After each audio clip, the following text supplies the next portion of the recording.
Dans cette vidéo, je vais vous montrer comment faire pour nommer un angle. Nommer un angle, ça veut dire donner son nom. Le nom d'un angle va s'écrire avec 3 lettres et un chapeau par-dessus. Pour choisir le nom des 3 lettres, on va regarder sur l'angle qui est jaune ici. On commence par la lettre du milieu. La lettre du milieu, c'est le sommet de l'angle. Le sommet de l'angle, c'est ici le point A. C'est là où on va reconnaître la petite marque qui est dessinée. Donc au milieu, je mets le point A. Pour les 2 lettres qui vont être autour, je regarde mon angle. Si on part du sommet, notre angle, il va vers le point B et vers le point C. Donc, autour, je vais mettre la lettre B et la lettre C. Donc, mon angle jaune qui est ici s'appelle BAC. Hop. C'est un C ici. Il s'appelle BAC. Et quand on regarde, on a bien BAC qui forme l'angle. On va avoir des situations plus compliquées dans des figures comme celle que vous aviez dans l'exercice 6. Si je regarde ici, par exemple, l'angle rouge pour commencer, l'angle rouge qui est là. Mon angle rouge, pour trouver son nom, on va chercher les 3 lettres.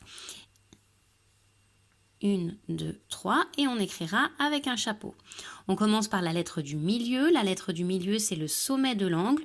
Le sommet de l'angle ici, c'est le point G puisque c'est là qu'il y a la petite marque. Donc, on va écrire sur notre nom de l'angle la lettre G, on la met au milieu. Et ensuite, si on observe notre angle rouge, on observe que à partir du point G, on va aller vers le A et ici, on va aller vers la lettre D. Donc, dans le nom, je vais mettre d'un côté le D, d'un côté le A. Mon angle rouge qui est là se nomme DGA. On aurait aussi pu écrire AGD. C'était juste aussi. Et on n'oublie pas le chapeau, sinon c'est faux. Donc pour un angle comme celui-ci, on va avoir 2 noms différents. Si on a des difficultés à repérer parce qu'il y a beaucoup de lettres, on n'hésite pas à prendre des crayons. Si je prends par exemple 2 crayons comme ça, je vais pouvoir les positionner sur mon angle. Donc on va former l'angle ici, on va même pouvoir les mettre comme ça. Et on va repérer ainsi notre angle. Il y aura juste ensuite à regarder en dessous les lettres qui apparaissent. Voilà, ici on voit qu'apparaît la lettre A. Donc on a bien notre angle qui va vers le A. Et ici on a bien notre angle. Hop. On a bien notre angle ici qui va vers le D.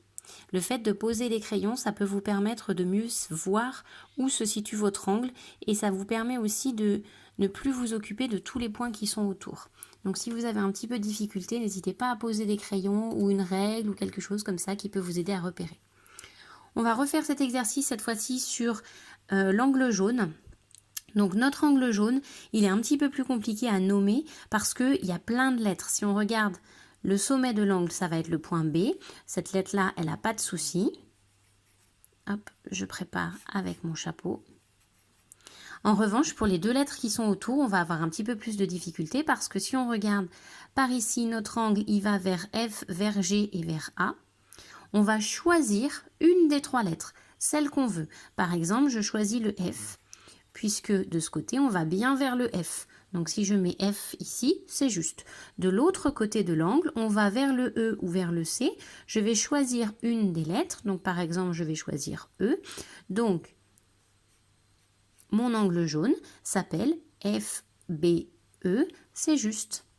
Mais on va avoir beaucoup de noms différents. On aurait pu l'appeler déjà EBF, mais si on avait choisi d'aller vers le A, on aurait pu l'appeler ABE ou bien ABC. Donc cet angle-là a beaucoup de noms différents possibles.